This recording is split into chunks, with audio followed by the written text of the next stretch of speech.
Morning. Doing this one a little bit earlier, and I'm trying this on my phone to see if it's better quality.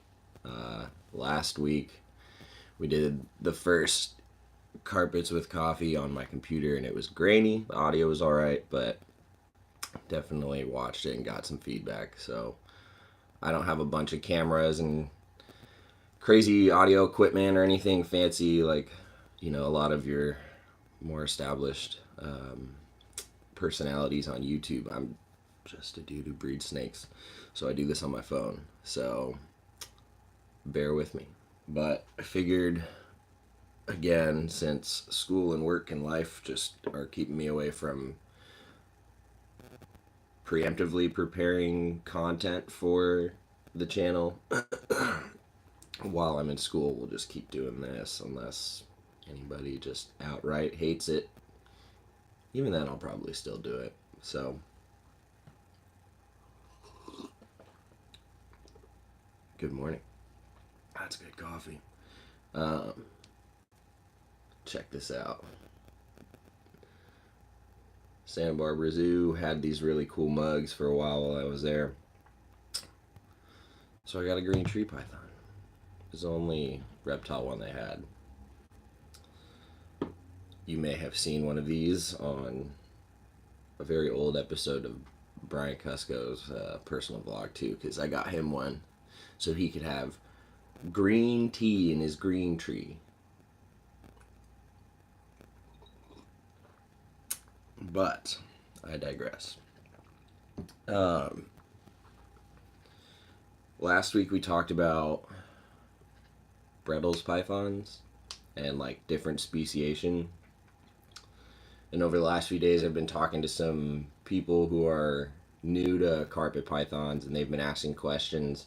And one of the things that I think is important that does come up a lot that anybody getting into carpets needs to understand is what we mean when we're saying, something is a 75% diamond or a 50% diamond, those numbers in there, what does that mean? And is it important to pay attention to the locality or subspecies or species combination when doing breedings?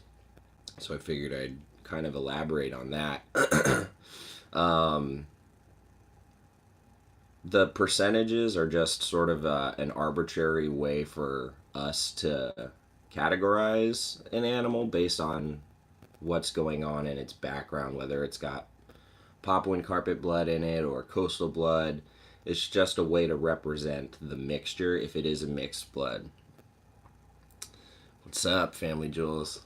If you guys see me leaning this way, it's because I'm doing it on my phone and I've got a wide angle lens on the camera here. So if I do this, no lens. I do this, lens. It's much better. So if you see me leaning to read your stuff, that's that. So yeah, does that stuff matter? Yeah, it does matter. There are different camps per se in carpet pythons as far as people's preferences go. We just need to remember that it's preference. There are what you would call a purist, somebody who does not cross localities or subspecies or species at all, and then you have sort of people who don't mind breaking down some of those barriers, and it can create some pretty neat results. So whether you side one way or the other is irrelevant. The point to be made is that it's just good to pay attention to those details. It's good to know if a jungle you just bought is actually 93% jungle and 7% coastal. Like, that's important. If you think you have a pure jungle and that detail was not conveyed, that can be a problem.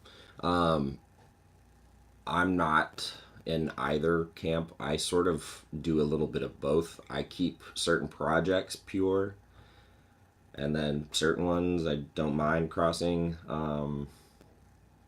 Although lately I've sort of been getting rid of a lot of my mixed blood animals. It's just how it works. But whatever you keep, just keep what you like. That's what's important too. You can learn the localities and you can learn the details and you can learn what these animals look like phenotypically and you can learn all that stuff, but just make sure you know what you like. Because if you don't like it, there's no sense in working with it. Problem people have with both. Yeah, I mean, it's a problem with any species when you have like different subspecies or localities in there. Um, Good morning. Yeah, so it's not one side is better than the other. What's up, man? Hey, what's going on, Dan? So I thought I'd give you an example because this year I proved out a POS het, and both animals in the pairing, the sire and the dam, were mixed blood animals. I've had them for some time, and I am sort of, yeah, yeah. This cup is sweet. I've sort of been shifting gears on my granite stuff to get to pure stuff because I think the initiative of sort of outcrossing pure stuff is where I'd like to spend my time. That being said, the sire is a visual granite and a mixed blood animal at that, and he's pretty handsome. There's a little mouse tail in there. And the female was a POS het of some mixed blood origin as well. Um, and she proved out. So we got some granites this year. And I just fed everybody, so I'm not going to take any of the big ones out today. They're still fired up. So is this little one. But, um, so this is one of the visual granites, kind of going into shed, but still happy to eat. This is one of the males who's going to be available. And the mutation is recessive, but if I were to sell you this animal, the way I would describe it is this is a visual granite, a mixed blood animal, and I would give you the breakdown of the parents. I would say the sire was a 75% Papuan carpet, 25% coastal, representing that mixed blood, and the dam was an 87.5% Papuan carpet, 12.5% mixed blood. If you think this is crazy, retics, it's even worse. This guy's following my hand. Um, so yeah, it's just something to pay attention to. Ultimately, you got to ask yourself: is that an animal you're going to be happy with in your collection? Is that something you're going to keep and be happy with, or are you just going to get rid of it? Locality project. Yeah, locality projects. I agree with you. I think they are important. It's good to preserve that stuff. There are a lot of people doing it. Um, there are people who work with only one species and just do that really well, and then there are people who do a lot of species in small ways or big ways and try and kind of preserve a lot of that. So when getting into carpet pythons, just ask questions. It's really easy to do the impulse buy when you see a pretty one at a shop, like a nice jungle, because trust me, black and yellow is pretty. It's going to catch your eye. But when you see one in a shop, chances are it came from a breeder that wholesaled it to that shop. You're not going to be able to get the background on that animal. Um, if you buy from a breeder, that's usually the best way to ensure that you're going to know what information is available, if there is any. There are plenty of undocumented animals out there that are gorgeous and highly sought after. Highlighter line, for example, in jungles has some question marks in its background, and it's still a very high value, highly sought after quality line of animals. I'm gonna put this down so I don't spill his water. Um, so that's just things to think about. Um, do you plan to breed? If so, you got to think long term. You also got to think about you know what quality you want. But yeah, starting with babies is also good too. That's another thing most people don't realize. A lot of people want to grab adults and breed right away, which is tempting, but chances are it's not going to work. Do all carpets have the same care? No, no. I'll get into that in a sec. Um, well, generally speaking, yes, but there are subtle differences. Yeah, getting babies is the best way to get an animal that grows up in your system and thrives with you and your style of care. Getting adults can be tricky. They need to adjust. So is care different across all carpets, or is it the same? You can sort of do a general python husbandry approach as far as your temperatures and providing a gradient and water dish. Um, I've found that we tend to overheat these animals. We keep thinking Australia is like right under the sun and it's just hot, and they get weather just like we do. So lately I've actually been running hot spots more like 85, 86, 87 at the most, and then letting ambient just do what the room does so they get a little ambient swing in temperature. Um, there are certain species that take it colder and require that for breeding, like bredli and diamonds. I think inlands might as well. I don't have much experience with them. So you can sort of have a general python husbandry approach, but expect to tinker it based on certain groups. Like I find my Papuans like higher humidity. Um, they like to soak in their water bowl. That's just how they do it. The jungles appreciate a little bit more humidity. What is my average ambient? I would say my average ambient is probably in the summer. It's like 83. So it gets warm in here. In the winter, it's probably like 78, 79. But if I open a window, I can get it lower. And usually in the winter, everybody's hotspot gets turned down, but it's still available during the day. It'll be off at night to a set like minimum, so it won't go below a certain point. So the animals will still be able to retreat and stay somewhat warm. But during the breeding season, I like to I like to eventually end up with a hotspot that's only on for about 8 hours a day at most. And it's going to be low 80s, and then at night they're going to get temperatures down into the low 70s. um, if I were to be breeding diamonds or bredli, from all accounts I've heard from others, you have to get them down into the 50s. So that's like opening a window, fanning in cold air, like doing everything that your instincts tell you not to do for a python. So I don't have any of those at breeding age. My Brettles pythons will be the first ones there. I don't own pure diamonds, so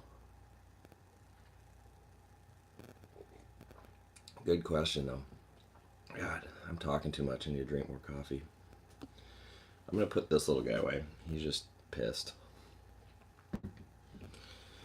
Um, so yeah, paying attention to localities and subspecies is important. Do your homework. Buy from breeders. You'll always get um, the advice and help you need after when you go through a breeder. Which subspecies would I recommend for people wanting to get into carpets? Honestly, Papuan carpets are pretty darn great all around. They're kind of middle of the road as far as size go. Hold on.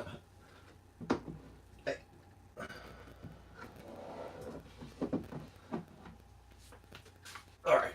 Yeah, Papuans are kind of middle of the road as far as size goes. I would say males and are going to average out 4.5 feet or so. Females maybe 5.5. The occasional 6 footer is uncommon. They have really, really nice temperaments, even as babies. Yeah, that's exactly how I tame them down. You just hold them; they just get over it. Um, Eventually, the bites are just irrelevant, and they learn that. Papuans are great. They're a lot of fun. You can still get them at pretty affordable prices. Um, they're the only subspecies of carpet python that can legally be imported because they don't come from Australia. Australia. Wow, that was hard for me to get out there. They come from the islands of New Guinea just above, so they can be legally exported or farm bred. Um, so it's really easy and affordable to get pure animals. What about a perch? Is it necessary? No, but you can give it to them. They'll use it if you put your hot spot, like if you're using a lamp or a heat panel, and then you put a perch under it, they'll eventually need to find that, and they will. If you run cages like I have behind me and you have belly heat, Chances are they're not going to be too motivated to perch. I've offered some of my animals different, pieces of wood and things, and they don't really use them. But then again, I don't have any crazy vertically oriented cages. I've seen plenty of diamonds, bredli, jungle, everybody chondroed out, draped over. So whatever you set them up, they're going to figure it out and utilize it. Yeah. Yeah, so knowing where your source is, that helps. Yeah, what was I saying? Hmm. Anyway, yeah, they don't need to perch. Mine don't perch. I've given them perches. They tend to ignore them, especially the adults. Babies will use them. Babies will perch on water cups a lot, but otherwise, that's it. Oh, there we go. More coffee. Yeah, I'm getting low. So, Papuans are good. You can get really nice variety in them affordably, and they don't get big. But realistically, any carpet python is good to get into. They're all, for the most part, available with the exception of imbricata. They're not even in the United States, and some of them are more expensive than others. But otherwise, it's all available. It just depends on how much you want to spend. You could spend as little as 150, 200 bucks, or maybe even less, for a base Papuan, and upwards of like a couple thousand for certain morphs or localities, or even just base diamonds, or yeah, you can pay a lot.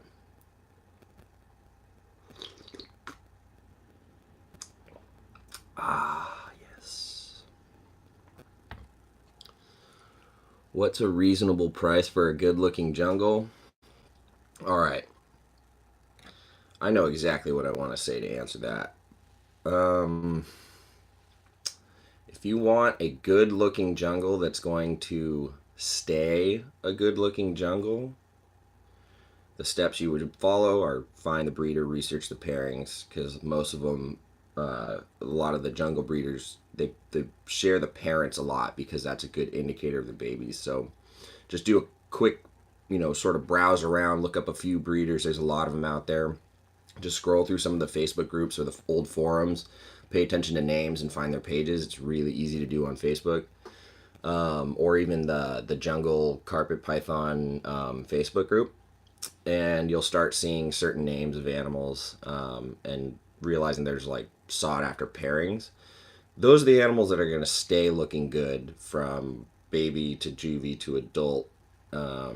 And you're probably going to expect to pay no less than $300. If you're paying under $300 for a jungle, it's either because it's a homie hookup, whatever discounted reason. Um, with carpet pythons, you're going to get quality if you pay for quality. There are $500 jungles out there that speak for themselves, is what I'm trying to say. So it just depends on what you're after. Do you want lineage or not? If you want, like pure documented lineage that's screaming yellow with velvety black, you're probably going to pay $400 or $500, to be honest. But yeah, I mean, anywhere between $300 and $500 will get you a nice top shelf jungle, in my opinion.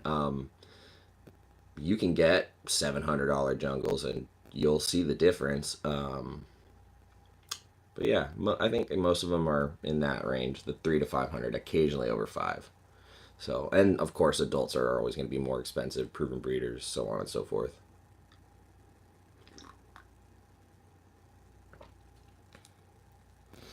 Way less than balls, yeah, yeah. The days of the $20,000 snakes are kind of gone. Um, New morphs or rare stuff that comes in Morelia stays at like the $4,000 or $5,000 price point for however many years, and sort of levels out in there. I think it's probably because the market is smaller, the audience is smaller, perhaps a little more of a specialized species, according to some. Yeah, they're not bad though. A good jungle is worth it, trust me. And it's hard because baby carpet pythons, they tend to be drab and really flat and ugly in color, and then they end up, looking really great. Around two, they're really screaming. So, yeah. Oh, yeah. She's back here. How long is incubation? Incubation is about 55, 60 days, depending on what temperatures you're going after. Higher temperatures is faster incubation, but you'll tend to get mortality rates higher a bit. Most people tend to incubate around 86 and a half or so. I shoot for kind of around there, and I've had babies hatch out at 51 days, 60 days, so about the same as ball pythons. Um, in this rack right here, it's all carpet pythons. There is my big wild type ball python up top, and I actually have a rainbow boa in the bottom. Aside from the rainbow boa, because I've rigged hers up differently, everything else is about the same as far as temperatures and gradients. So if you can keep a ball python, you can keep a carpet python, is what I'm trying to say. They're just different body structure, a little more active, good food response. You rarely have to worry about fasting with carpets.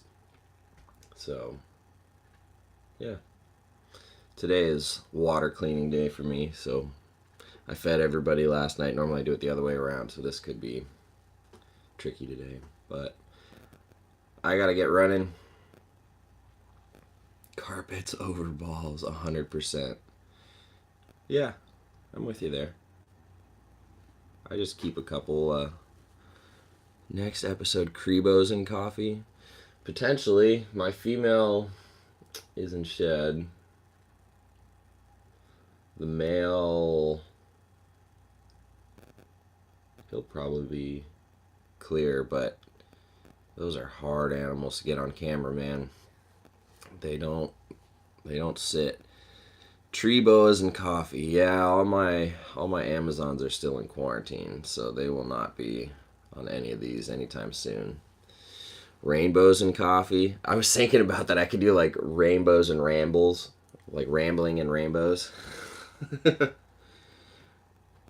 got very few babies left. In fact, I think I only have one male rainbow left from this year, and I've got 3 people trying to get in first for him. So I'm keeping 5 back this year. I have 2 Amazons. They're cool, man. I've got 3 in quarantine and 2 more coming, so it'll be fun. I've got some babies to raise up and a couple adults, so I'm actually going to try and breed them this year. The adults, they're both up to size and ready to rock, so a lot of yellow coming in. I'll have 6 pairs of carpets that I'm aiming for this year. So some Axanthic stuff, Axanthic zebra, tigers, caramel tigers, striped jungles. What else am I doing this year? Potentially a zebra pairing.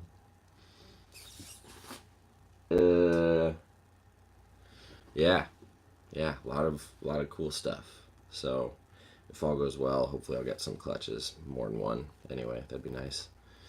But I think I'm gonna call it, guys. I gotta go. I gotta get waters cleaning and make sure my fantasy team is ready for Sunday because it's football season again.